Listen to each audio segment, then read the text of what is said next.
Subscribe करें और bell दबाएं ताकि कोई खबर रह न जाए।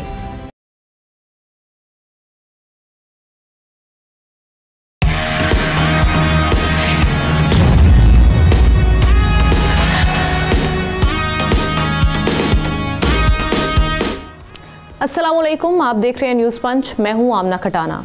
आगाज़ में बात करेंगे IMF की हालिया रिपोर्ट जिसने तहलका मचा दिया। करप्शन पाकिस्तान की मुआशी तरक्की की राह में सबसे बड़ी रुकावट है। ये मुख्तसर खुलासा है IMF की गवर्नेंस और करप्शन डायग्नोस्टिक असेसमेंट रिपोर्ट का, जिसमें आलमी इदारे ने 15 निकाती इस्लाहाती एजेंडा फौरी नाफिज करने का मुतालबा कर दिया है। इस रिपोर्ट में सरकारी ठेकों में रियायतों का खात्मा, SIFC में शफाफ फैसला साजी, मालियाती इख्तियारात पर सख्त हुदूद, अदालती और टैक्स निज़ाम में इस्लाहात और एंटी करप्शन इदारों की तंजीम नौ को वक्त की सबसे अहम ज़रूरत करार दिया गया है। वज़ारत ख़ज़ाना ने तस्लीम किया है कि रियासती गवर्नेंस की कमज़ोरियाँ करप्शन के मौके बढ़ाती हैं और 11.1% कारोबारी इदारों ने भी करप्शन को सबसे बड़ी रुकावट करार दिया है। NAB समेत बाकी एहतसाबी इदारों को बाइख्तियार बनाने की सिफारिश की गई है और कहा गया है कि सिर्फ 3 से 6 माह में इस्लाहात शुरू करने से आइंदा 5 साल में GDP 5 to 6.5% तक बढ़ सकती है। ये प्रोजेक्शन दी गई है, लेकिन सवाल ये कि क्या ताकतवरों का हकीकी एहतसाब मुमकिन है और क्या ये इस्लाहाती एजेंडा नाफिज होगा। इसी पर बात करने के लिए एहतशामुल हक साहब सीनियर एनालिस्ट हमारे साथ हैं। उनके साथ साथ economy expert doctor Farukh Salim साहब ने भी हमें ज्वाइन किया। दोनों को वेलकम करते हैं। एहतशाम साहब, मैं आपसे पहला सवाल करूँगी। हुकूमत ने ये इतलात है कि अगस्त से ये रिपोर्ट रोक रखी थी। अब जो ये रिपोर्ट आई, ये बड़ी सख्त किस्म की एक रिपोर्ट है जिसमें 2-3 चीज़ें, जैसे कि मैंने जिक्र भी किया कि हुकूमत के मालियाती इख्तियारात पर सख्त लिमिटेशंस का तकाजा किया गया है। दूसरा, पार्लिमानी निगरानी इसके लिए ज़रूरी हो चुकी है। अब हुकूमती इंटेंट को देखते हुए आप समझते हैं कि अब इनके पास वैसे भी कोई ऑप्शन नहीं है, इनको ये तमाम जो इस्लाहात का कहा गया है ये करनी पड़ेंगी।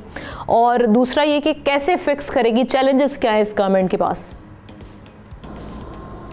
देखिए, हमने इसमें कोई शक नहीं है कि जब से पाकिस्तान बना है हर हुकूमत जो है वो दावा करती रही है कि गवर्नेंस को कैसे बेहतर करना है, रिफॉर्म्स कैसे लेके आनी है, करप्ट प्रैक्टिसेस को कैसे रोकना है, अदारों के अंदर जो मिस अप्रोप्रिएशन फंड होती है उनको कैसे रोकना है। लेकिन एज़ वी स्पीक हमने देखा कि बजाय कम होने के ये चीज़ें बढ़ती चली जा रही हैं। और करप्शन की वही ये रिपोर्ट भी कहती है कि कोई लिमिट नहीं है, हमारे पास कोई वेरीफाइबल मेजर्स ऐसे नहीं है बता सकें कि क्वांटम कितना है जो पाकिस्तान में किस लेवल की करप्शन पाकिस्तान में है। देखिए, हम ना इस हवाले से तो बड़ी वाज़ेह तौर पे बात कहनी पड़ेगी कि वो जिस तरह कहते हैं ना, ईस्ट इंडिया कंपनी थी तो हिंदुस्तान में घोड़े सारे काम चलाते थे, अब लगता है ये काम IMF करेगा। आपने देखा कि 3 काम बड़े IMF ने करके दिखाए। इससे पहले 2 एग्रीकल्चर इनकम टैक्स अगरचे लागू पूरी तरह नहीं हुआ, लेकिन उन्होंने कम से कम इस पर लेजिस्लेशन सूबों ने की, मरकज़ ने इस पर करवाया। फिर आपने देखा जिस तरीके से ग्रेड 17 से 22 लोगों का एहसास ज़ाहिर करने की बात थी कि बताएं ये पैसा इनके पास कहाँ से आता है। तीसरा इन्होंने आपने देखा वो भी शामिल कर लिए कि जो MP1 MP2 जिनको 30 लाख 35 लाख 40 लाख और कुछ लोग कहते हैं कि करोड़ भी सैलरियाँ मिलती हैं, उनके बारे में एहसास बताए जाएँ। तो ये बड़ा शदीद दबाव तो आमना हुकूमत पे आया है। और तीसरी बात है कि हुकूमत को, आपको पता है, आप डे टू डे बुनियादों पे जिस तरह अपने लोन वापस करने हैं तो पैसा चाहिए होता है। अभी ये जो तीसरी ट्रांच से 2 लोन आने थे $1.2 बिलियन के, उन्होंने बाकायदा IMF ने इसको लिंक कर दिया कि इस रिपोर्ट के साथ कि जो आपकी ये गवर्नेंस और डायग्नोस्टिक रिपोर्ट है इसको शाया करें। तो हुकूमत ने तो पहले बचाए रखा कि नहीं करना है, अल्टीमेटली इसको करना पड़ा। अब अगला सवाल आपका बड़ा इंपॉर्टेंट है कि क्या ऐसा करने से आंदा के लिए कोई वाया मीडिया बन जाएगा, कोई हुकूमत के पास कोई तरीक़ाकार ऐसा आ जाएगा। लेकिन ओवरसाइट की बात आती है तो आप देख लें, पार्लिमानी कर लें, कुछ भी कर लें, हम ना देखें ये बड़ी वाज़ेह तौर पे बात इस्टेब्लिश हो गई है कि पाकिस्तान में इस वक्त जो मसाइल मुश्किलात हैं उनमें एक दहशत गर्दों का, क्रिमिनल का नेक्सस बड़ा ज़बरदस्त है। दूसरा, हमारी एलीट, पॉलिटिकल एलीट और उसके साथ सरकारी अफसरान जो है ना वो ऐसे बने हुए हैं। तो दुनिया की कोई ताकत जो है ना इनको नहीं रोक सकती कि इन्होंने करप्शन करनी है तो इनको कोई रोक सकता है। लेकिन सरकारी अदारों में आमना जो लोग बैठे हुए हैं बड़ा ओपनली कहते हैं कि जी हम काम ना करने के तनख्वाह लेते हैं, काम करने के हम पैसे लेते हैं, रिश्वत लेते हैं। तो ये बड़ी इंस्टीट्यूशनलाइज एक करप्शन बन गई, ऑर्गेनाइज तरीके से इसको रोकना बड़ा मुश्किल हो गया। अब यही है कि IMF जो है ना किसी तरीके से सर पे डंडा रखता रहे और इनको मजबूर करे कि ऐसा करें। बाकी हम ना बुनियादी तौर पर ये सारी चीज़ें तब ठीक होंगी कि जब आपकी नीयत पॉलिटिकल विल ठीक हो जाएगी, आप वाक़तन इजाराती रिफॉर्म्स की तरफ जाएंगे और लोगों को तरगीब देंगे। तरगीब कैसे होती है? टॉप पे बंदा बैठा हो, अगर आपने देखा होगा अदारों में, अगर कोई ऑनेस्ट बंदा कभी कभार भूले से आ भी जाए, उसके बाद एक फ़र्क पड़ता है कि नीचे लोग डरना शुरू हो जाते हैं। भले करप्शन 100% ख़त्म नहीं होती, लेकिन उसमें बड़ी हद तक कामयाब जिसको कमी आ जाती है। जब आपको नीचे लेवल को पता है कि ऊपर वाला जो है ना वो करप्ट प्रैक्टिसेस में काम करता रहेगा तो कोई नहीं रोकता। तब मुझे याद है जब इंटीरियर मिनिस्टर थे चौधरी शुजात साहब, बाज़त के साथ हम ना वो एक बात कही जाती है, उनके सेक्रेटरी उस वक्त कौन थे, वो पूछा गया कि जी ये जो आप इतने गलत काम करते हैं, इतने आपके पास जो लोग आके सारे गैर कानूनी आपसे काम करवा के आप साइन करके चले जाते हैं और आपके ज़ाती लोग भी इसमें हैं, तो उन्होंने जवाब दिया था यार मेरा मिनिस्टर मुझसे 10 काम गलत करवाता है तो 5 काम मैं भी कर लेता हूँ। तो देखिए ये क्या है, ये पॉलिटिकल लोगों की पैटर्नेज से ये सारा काम चल रहा है, ये धंधे जो चल रहे हैं पाकिस्तान। इसलिए हमने देखा नैब की बड़ी मुखालफत भी की गई है ना। अब इस रिपोर्ट में तो इसको बाइख्तियार बनाने का कह दिया गया है। सब आपने you must have read this report, IMF की जो भी रीसेंट रिपोर्ट आई है, इसमें जो IMF ने प्रोजेक्ट किया है 5 to 6.5% तक ग्रोथ में बढ़ सकती है अगर 5 साल के दरमियान, इस अरसे के दौरान अगर हम ये जो रिफॉर्म्स हैं ये फौरी तौर पर शुरू कर देते हैं। सो आप क्या समझते हैं कि एक तो रिफॉर्म्स को देखते हुए कितना रियलिस्टिक प्रोजेक्शन है जो IMF ने सेट किया, और दूसरे ट्रांसमिशन चैनल्स क्या हैं, इसमें क्या हमें एक्सटर्नल फाइनेंसिंग को देखना होगा या इन्वेस्टमेंट रिस्पॉन्स को देखना होगा, ये किस हद तक कंट्रीब्यूट करते हैं फैक्टर्स? जी देखिए, करप्शन के हवाले से या उस पर एक नंबर लगाने के हवाले से 2-3 इदारे हैं। IMF के एस्टिमेट्स आते हैं, वर्ल्ड बैंक के एस्टिमेट्स आते हैं, और एक इदारा है ट्रांसपेरेंसी इंटरनेशनल से।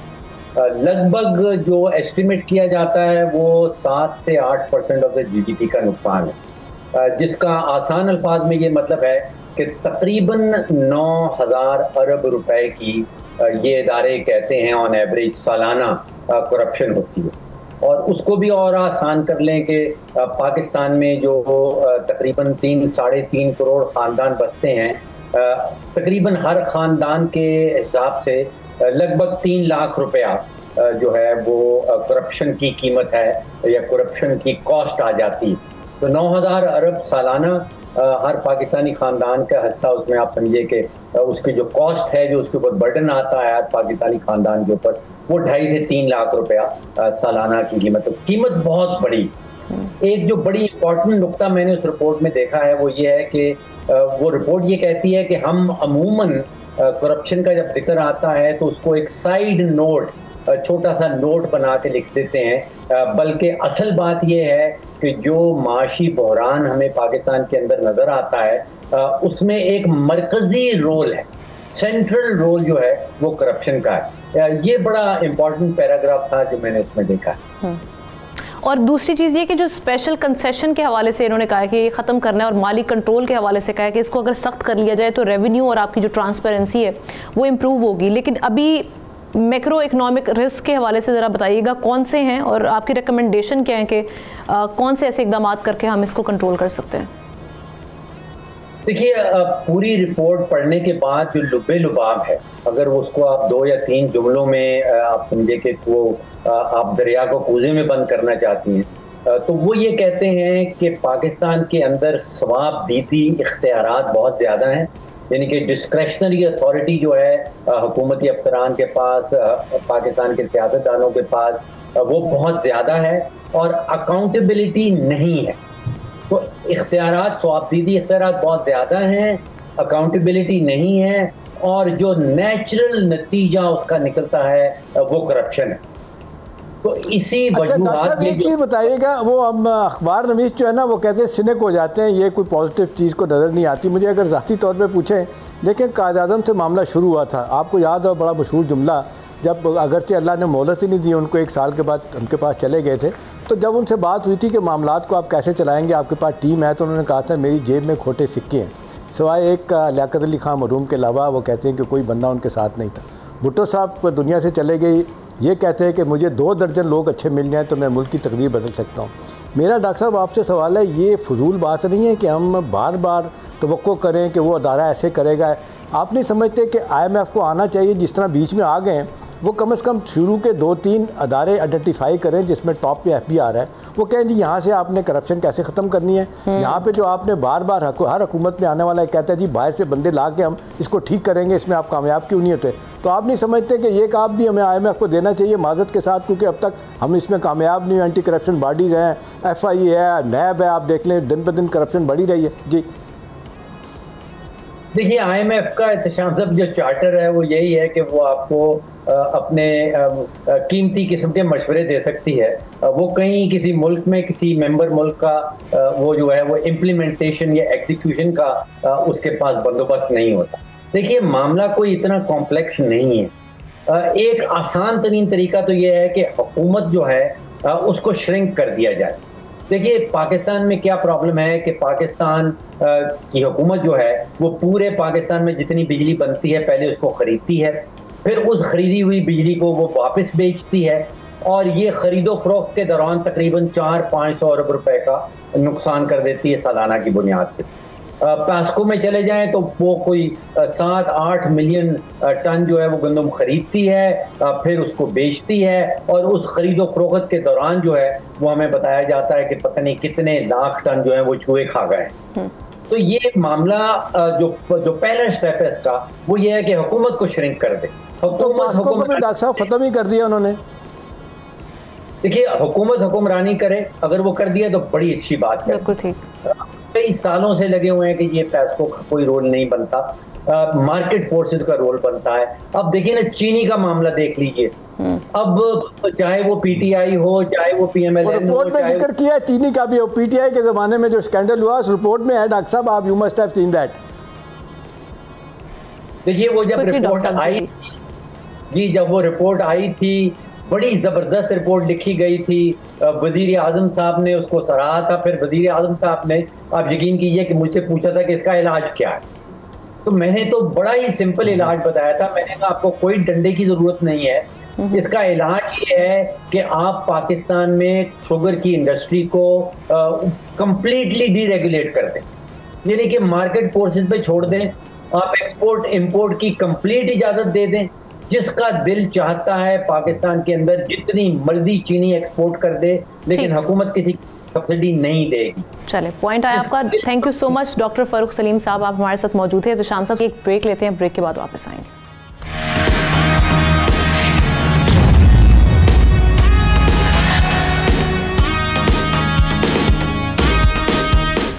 Welcome back. कुछ बात करेंगे 27th कॉन्स्टिट्यूशनल अमेंडमेंट के हवाले से। सुप्रीम कोर्ट में फुल कोर्ट इजलास मुनाकिद हुआ, जहां जजेस ने तरमीम के कानूनी असरात यानी लीगल इम्प्लिकेशंस और अदलिया के इदारा जाती रद्द-ए-अमल पर जामे मुशावरत की। फुल कोर्ट का ये इजलास 14 नवंबर को चीफ जस्टिस याहिया आफरीदी की सरबराही में हुआ।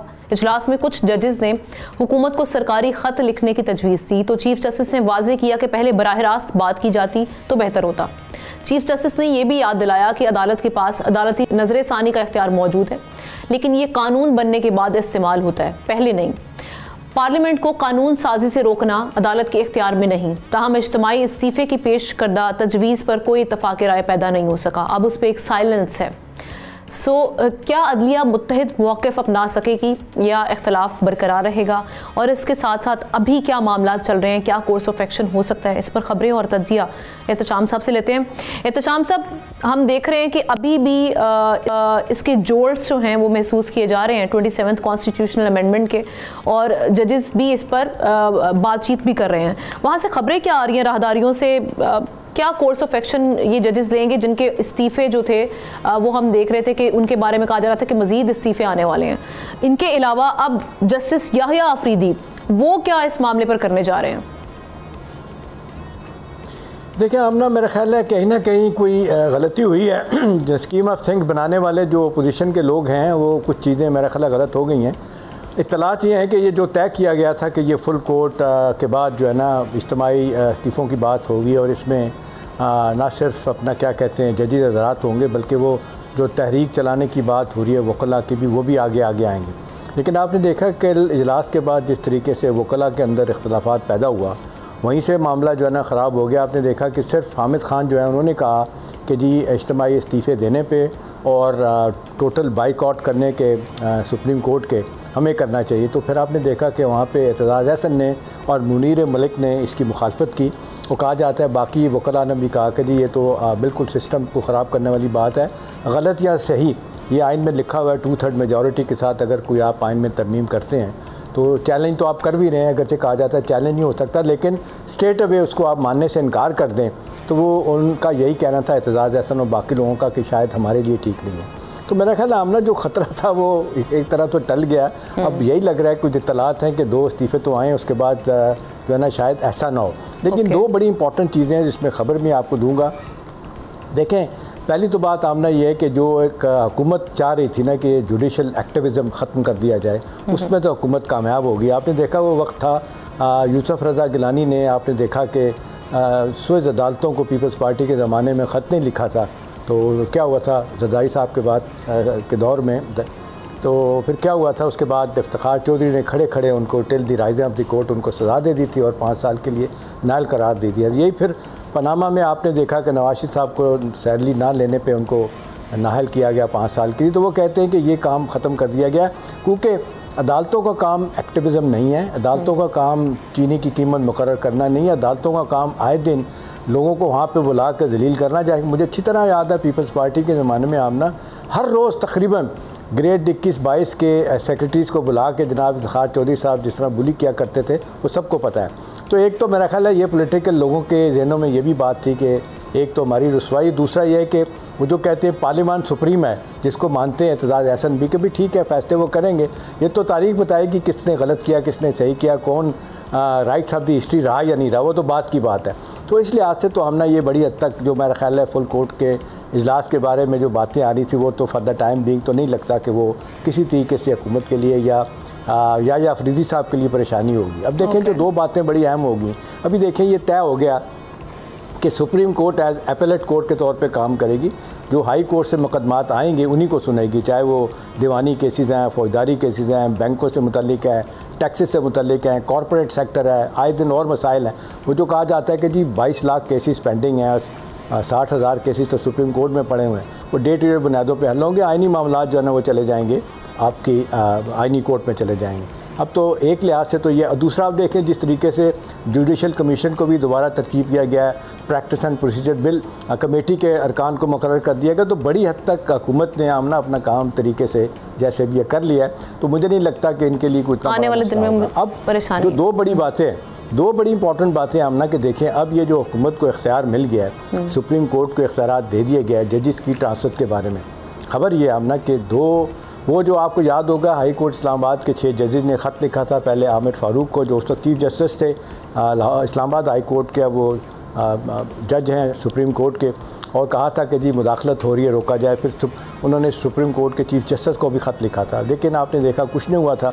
अब कहा जा रहा है कि पहले मरहले में इन 6 जजों में से 2 जजों का फ़ैसला कर लिया गया है, जिसमें जस्टिस बाबर सत्तार और अल्लाह भला करे आपके इजाज़ इसहाक साहब, इनको भेजा जाएगा बलूचिस्तान हाई कोर्ट। वहाँ से फिर इनको तुरबत जो है ना वो जो हाई कोर्ट का बेंच है वहाँ पे भेजा जाएगा। अब देखें ये हुकूमत के पास एक लीगली गलत या सही तो बाद में तय होगा ना, एक इख्तियार आ गया है वो अदालतों के पास, जिसको चाहे जिसको भेज सकते हैं। एक तो इसकी डायमेंशन ये है। दूसरी आमना खबर ये है जो मेरे ख्याल इससे बड़ी खबर है, वो ये है कि 28वीं तरमीम पे बाकायदा तौर पर काम शुरू हो गया।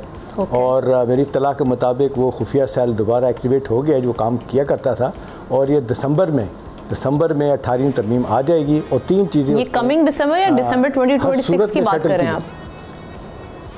ये दिसंबर, ये जी जो अगला दिसंबर आने वाला है उसकी बात कर रहा हूं। कुछ तो लोग तो इसको अप्रैल तक की बात कर रहे थे कि 2026 अप्रैल में जाके अब आएगी। नहीं। अच्छा। जो मेरी इत्तला ये है कि बहुत सारा काम स्पेड वर्क कर लिया गया है, और जो 3 चीज़ें उन्होंने करनी है। एक तो वो कहा जा रहा है कि जी जो सूबे बनाने की बात है, मजीद सूबे बनाए जाएंगे, 8 बनाए जाएंगे, 4-6 बनाए जाएंगे, उन पे काम होगा। मियाँ आमिर ममीर साहब इस पे बड़ा काम कर रहे हैं, कुछ और लोग भी इन पे काम कर रहे हैं। ठीक है, thank you so much Ehtesham साहब for your analysis.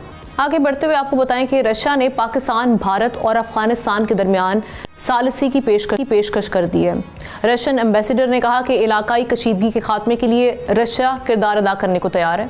Islamabad institute of strategic studies की एक नशिस्त से खिताब में उन्होंने कहा कि हमसाया ममालिक के तनाज़ात को इलाकाई फ़रीक़ैन ही बेहतर तौर पर हल कर सकते हैं। पेशकश या ऑफ़र उस वक्त की गई जब मॉस्को में नायब वज़ीर आज़म इसहाक डार की सदर प्यूटन से मुलाकात हुई। दूसरी तरफ TTP से मुतालिक पाकिस्तान के मौक़िफ़ को अब दुनिया तस्लीम करने लगी है। UN सलामती काउंसिल में खिताब में डेनिश सफ़ीर ने TTP और इसे हासिल तालिबान की सपोर्ट को आलमी अमन के लिए ख़तरा करार दे दिया। उधर हम देख रहे हैं कि इसी दौरान ज़िला कुर्म में सिक्योरिटी फोर्सेस की बड़ी कार्रवाई में 23 खवारिज हलाक किए गए हैं। ये जो रशिया की मीडिएशन की ऑफ़र आई है, इसको पाकिस्तान या ये जो दीगर ममालिक हैं ये किस तरह से रिस्पॉन्ड कर सकते हैं और इसके साथ साथ ये किस हद तक रियलिस्टिक है, इन मामला पर बात करने के लिए हमें ब्रिगेडियर रिटायर्ड मसूद अहमद खान साहब ने सीनियर डिफेंस एनालिस्ट ज्वाइन कर चुके हैं। Thank you so much Masood sahab. आप रशिया की जो मीडिएशन की ऑफ़र है इसको एक तो किस हद तक रियलिस्टिक समझते हैं, दूसरा उनका स्ट्रेटेजिक इंटरेस्ट इसमें क्या होगा? बहुत शुक्रिया। देखें, एक तो पाकिस्तान ने हमेशा एक्सप्रेस किया है ग्रेटिट्यूड्स उन ममालिक का जो चाहते हैं कि एक मीडिएशन होनी चाहिए ऑन अफगानिस्तान के इशू पे जब कॉन्फ्लिक्ट की बात होती है। That is very important. Türkiye Qatar का रोल रहा है, अभी इसमें रशिया इसमें इन्वॉल्व हुआ है। रशिया की जिस तरह जो फॉरेन मिनिस्ट्री की स्पोक्स पर्सन थी मारिया, उन्होंने भी बात की थी, आज फिर उनके एम्बेसडर ने भी इस सिलसिले में बात की है। फिर ईरान भी अभी एक्टिव है, वो एक रीजनल इस पे कॉन्फ्रेंस करवाना चाह रहा है, रीजनल स्टेक होल्डर्स से वो चाहता है कि इस इशू को एड्रेस करें। और देखें कि कंसर्न रशिया का बड़ा सीरियस है, क्योंकि रशिया समझता है डिस्पाइट द फैक्ट कि रशिया ने डिप्लोमेटिक रिलेशन एस्टेब्लिश किए हुए अफगानिस्तान के साथ, और सेकेंडली उन्होंने इनको रिमूव किया है कि फ्राम द टेरर लिस्ट से भी, लेकिन इसके बावजूद उनको कंसर्न है the presence of terrorist organisation inside Afghanistan. क्योंकि देखिए जिस तरह मॉस्को कंसर्ट पर हमला हुआ तो इस्लामिक स्टेट खुरासान ने किया था, सो इनके प्रेजेंस थी अफगानिस्तान में।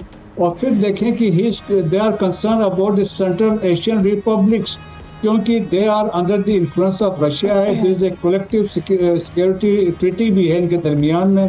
सो अभी आप देखें कि अफगानिस्तान के अंदर there is a Islamic movement of Uzbekistan है जो सबसे ज़्यादा हार्डकोर दहशतगर्द तंजीम है।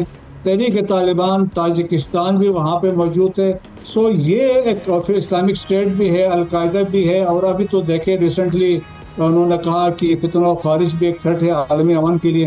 तो उनको वो कंसर्न है कि अगर ये आते हैं सेंट्रल एशियन रिपब्लिक्स में तो इसका स्पिल ओवर जो होगा वो आगे रशिया में भी आ सकता है। So that is the concern. फिर रीजनल पीस और स्टेबिलिटी के लिए वो चाहते हैं कि उसकी इम्प्लीकेशन रशिया पे या सेंट्रल एशिया में या किसी और मुल्क पे ना हो। लेकिन ये अब इसमें पहले तो हम देख रहे थे कि पाकिस्तान और अफ़गानिस्तान के लिए ईरान या तुर्की की जानिब से तो कोशिश की गई, ईरान ने अब मीडिएशन की ऑफ़र कर दी। अब इसमें रशिया ने थर्ड पार्टी जो कि रशिया से बड़ी क्लोज भी है वो है इंडिया, तो उनको भी उन्होंने कहा कि इन तीनों के दरमियान मीडिएशन की उन्होंने ऑफ़र की है। सो आप समझते हैं कि ये तीनों ममालिक एक्सेप्ट करेंगे इसको वार्मली? और दूसरा ये कि क्या कंडीशंस हो सकती हैं इन ममालिक की? देखें जी, कंडीशन तो कोई नहीं है। हमने भी कोई देखें कि हम तो कोई कंडीशंस को एक्सेप्ट ही नहीं करेंगे। और जहाँ तक इंडिया की बात है, आई डोंट थिंक सो कि वहाँ से कोई ऐसी बात हो सकती है। अफगानिस्तान के लिए तो इट इज़ वेरी इंपॉर्टेंट, क्योंकि Afghanistan is dependent on Pakistan. वो जो मस्जिद ड्रामे करें, वो अगर वो इंडियंस उनके लिए कोई एयर कॉरिडोर बनाते हैं या उनके जो वज़ीर तिजारत इंडिया गए हुए हैं तो हमें सिग्नलिंग करने के लिए, देखिए ground reality, geographic reality can not be change, क्योंकि जब तक आपका फिजिकल कनेक्शन ना हो तो ये चीज़ें पॉसिबल नहीं है। जो अदरवाइज रूट एस्टेब्लिश होगा there are thousands of kilometres तो मुमकिन नहीं है। तो वो देखें उस हिसाब से तो दे आर डिपेंडेंट आज। तो वो तो अभी देखें पाकिस्तान ने तो बड़े सिंपल सी बात की थी तुर्की और जब कतर मीडिएट करवा रहे थे कि हमारे जो कोर कंसर्न्स हैं दैट शुड बी एड्रेस, कि अफगानिस्तान का side should not be used against Pakistan और वो डिसमेंटल कर, उसके लिए वो तैयार नहीं है। इसी तरह के वो हालात हैं जिस तरह उन्होंने they refuse to hand over Osama bin Laden to America और this led to the invasion of Afghanistan और फिर इस पर इंस्टेबिलिटी आ गई। और रशिया एक बड़ी पावर है, ऑब्वियसली ये एक इम्पैक्ट क्रिएट कर सकता है, एक डेंट डाल सकता है सारी सिचुएशन में, राइट? ये बिल्कुल कर सकता है। और देखें ना कि अभी अदरवाइज से अफगानिस्तान आइसोलेशन में चला जाएगा, और जिस तरीके से वहाँ पे अभी आप देखें कि हालात और वाक़यात जिस तरीके से अंदर उनके रिफ्ट है, ह्यूमन राइट्स की वायलेशन है, इंक्लूसिव गवर्नमेंट वहाँ पे नहीं है, तो उन हालात से, और फिर दूसरे टेररिज्म का थ्रेट है, ड्रग ट्रैफिकिंग हो रही है, और ड्रग ट्रैफिकिंग के routes are being controlled by al Qaeda, और they are earning billions of rupees. तो बहुत सारे वाक़यात हैं जिससे अभी आप देखें कि जब से पाकिस्तान ने हमने एंट्रीज एंड एग्जिट्स क्लोज किए हैं, वहाँ पे इसके असरात देखने में आ रहे हैं। और जिस तरीके से वहाँ पे लोग तंग हैं, और वो तो अपने गवर्नमेंट को प्रेशराइज कर रहे हैं, क्योंकि देखें उनके पास कोई और ऑप्शन नहीं है। उज़्बेकिस्तान के पास जाते हैं तो भाई एक्सेस तो सी तो कहीं वहीं से भी नहीं है। ईरान वाला ऑप्शन है तो वो भी चाबहार भी सैंक्शंस में है, टेम्परेरी रिलीफ है। तो मसाइल अफगानिस्तान के लिए बहुत है। देखिए हमारे लिए कोई डिपेंडेंस, तो हम ज़्यादा एक्सपोर्ट कर रहे थे, बट वी आर रेडी कि हम चाहते हैं कि पाकिस्तान सेफ हो, पाकिस्तान की सिक्योरिटी हो, और जो टेररिस्ट है अफगानिस्तान से पाकिस्तान ना, सो ब्लेसिंग इज इन डिसगाइज। बिल्कुल सही, पाकिस्तान की इंटेंट और एफर्ट काफ़ी क्लियर है और दुनिया के सामने भी है, लेकिन अब देखना ये है कि मुमालिक किस तरीके से रशिया के मीडिएशन की ऑफर को रिस्पॉन्ड करते हैं। एक ब्रेक लेते हैं, ब्रेक के बाद वापस आते हैं, मज़ीद बात करेंगे।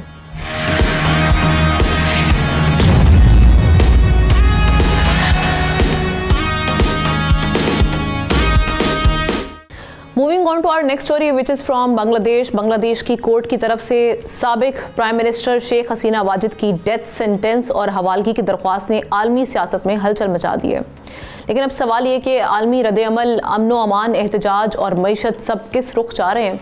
बांग्लादेश में इस वक्त क्या करंट सिचुएशन है, और साथ ही साथ प्रोटेस्ट के हवाले से जो रिपोर्ट हो रहा है उसके पे बात करने के लिए ज्वाइन किया हमें ताजुल इस्लाम साहब ने। MD Tajul Islam assistant news editor हैं ढाका स्ट्रीम के। Thank you so much for your time Tajul Islam साहब।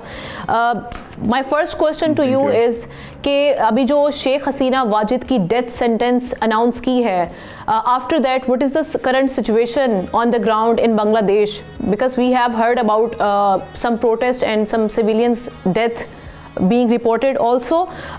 What do you think, what is the scale of violence and damage over there? Well, to be honest, there hasn't been that much of reported violence. It's mostly spread by Awami League and their Facebook page. As a matter of fact, the Awami League has recently called for multiple protests, more recently surrounding this verdict. They have called for Dhaka lockdown program, which ended up failing because now you see, whenever Awami League tries to bring some new, launch some new protest or some programs, what ends up happening is that it doesn't prove that they're strong.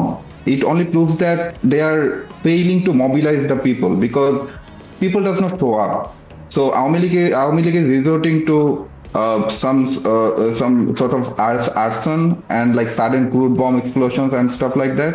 But that also the number of those incidents also reduced lately. Right, and so could we say that the situation is under control and you're not seeing a huge or mass protest over there in coming days? No, there's no huge. There were no huge protests or anything. What was reported instead was there were a group of people who went to demolish Dhanmondi 32, the residence of Sheikh Mujib. So that was like that was not Awami League's protest. That was a protest against Awami League by the common people, by the masses. They wanted to demolish Dhanmondi 32, which they burned already, and the army didn't let them. Right. So that was the protest. And I want to know about the current status of Awami Muslim League. Do you really think that they still got that power or street power, that they can lead a nationwide shutdown or a large protest in the coming days? No, I don't really see them as powerful as they were when they were in power, because these repetitions, they keep calling out for more protest and stuff, Dhaka lockdown and other programs, but no one shows up. Absolutely no one shows up. Whenever they announced the last Dhaka lockdown program, we wanted to the street, and we only found people from other organizations, political parties who led the July uprising. People who were involved in the July uprising, they were on the streets looking for Awami League people because there were previous instances of arson. They heard petrol bomb on buses. They blasted some crude bombs in some intersection. But in most of these cases, it was like two people. They came on a bike, three of them, and fled the scene. In most of the cases, like this is where Awami League is right now. They are in no position to mobilize a massive group of people who are gonna protest to bring them back. They are not in that state anymore. And you must have read about the Amnesty International's reaction on it. They raised the question regarding the process of trial and called it unfair. So do you think it would create a negative impact on the Bangladesh reputation on the global stage? Well, I can give one explanation behind Amnesty International's reaction. When did you ever see Amnesty International supporting a death sentence? They are against death sentence in general. That's what human rights organizations are against. They are against death sentence. They are not specifically saying about anything about Hasina being punished. Their main point is they don't support any sorts of death sentences. They don't believe that those sentences should exist. But overall, the international response that has come after the verdict was a mix of legal scrutiny and some diplomatic acknowledgements. Like for example, India did acknowledge that they heard about the verdict, but they didn't say anything about whether they are going to send Hasina back or not. Because there's this prisoner exchange agreement between India and Pakistan, India and Bangladesh. So in this case, what ended up happening is even in that agreement, India has a specific section where it says that they are not bound to send people who can fall victim to political violence or something like that. But what this interim government ended up doing is they termed this entire case crimes against humanity case. So this is not political anymore. This is a ruler who killed thousands, more than 1,000 people of his own country.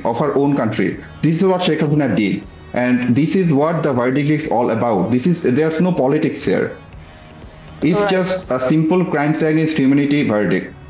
Right, thank you so much MD Tajul Islam साहब for your time. आपने इस हवाले से अपना तज्जिया भी पेश किया. Programme के आखिर में बात करेंगे शहर कायद कराची की, जो कभी रोशनियों का शहर था मगर अब UN की ताज़ा रिपोर्ट के मुताबिक 2050 तक दुनिया का लार्जेस्ट सिटी बनने जा रहा है. ये एजाज़ तो नहीं है, ये यकीनन एक ख़तरनाक वार्निंग होनी चाहिए. वर्ल्ड अर्बनाइजेशन प्रॉस्पेक्ट्स 2025 की रिपोर्ट के मुताबिक कराची की आबादी 33 मिलियन यानी 3.5 करोड़ के करीब पहुंच सकती है, जो काहिरा, टोक्यो और मनीला जैसे बड़े शहरों को भी पीछे छोड़ देगा. रिपोर्ट में बताया गया है कि 1975 से 2025 के दौरान मेगा सिटीज़ यानी बड़े शहरों की तादाद 8 से बढ़कर अब 33 हो गई है और 2050 में ये तादाद 37 तक पहुंच जाएगी, जिनमें सबसे ज़्यादा एशियाई शहर शामिल हैं. दुनिया के सबसे पॉपुलस यानी गुंजान आबाद शहरों में कराची की आबादी फी मुरबा किलोमीटर 25,000 से ज़ायद बताई गई है और ये दबाव हर साल बढ़ रहा है. हम कराची को पाकिस्तान का मुआशी हब कहते हैं, मगर ये कैसा कमाओ पूत है कि इंटरनेशनल सर्वे कराची को रिहाइश के लिए दुनिया का चौथा बदतरीन शहर करार दे रहे हैं. जराइम, दहशतगर्दी, ट्रांसपोर्ट की कमी और टूटी फूटी सड़कों ने इस शहर का नक्शा ही बिगाड़ के रख दिया है. सड़कें खस्ता हाल, ट्रांसपोर्ट नाकाफ़ी, अमनो अमान गैर यकीनी, ट्रैफिक बेहंगम, पीने का पानी नायाब और शहरी इंफ्रास्ट्रक्चर मुकम्मल तौर पर शिकस्ता दिखाई देता है. अगर यही रफ्तार रही तो ये मसाइल सिर्फ बड़े नहीं बल्कि संगीन तरीन हो सकते हैं.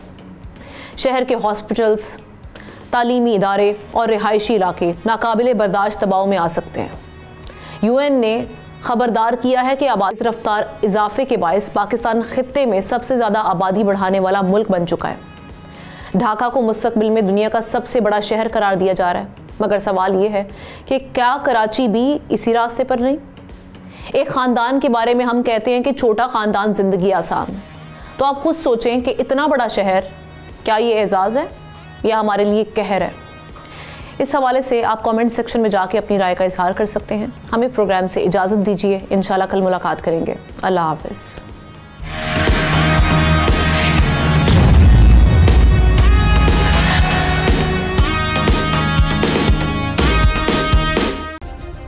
सब्सक्राइब करें और बेल दबाएं ताकि कोई खबर रह न जाए।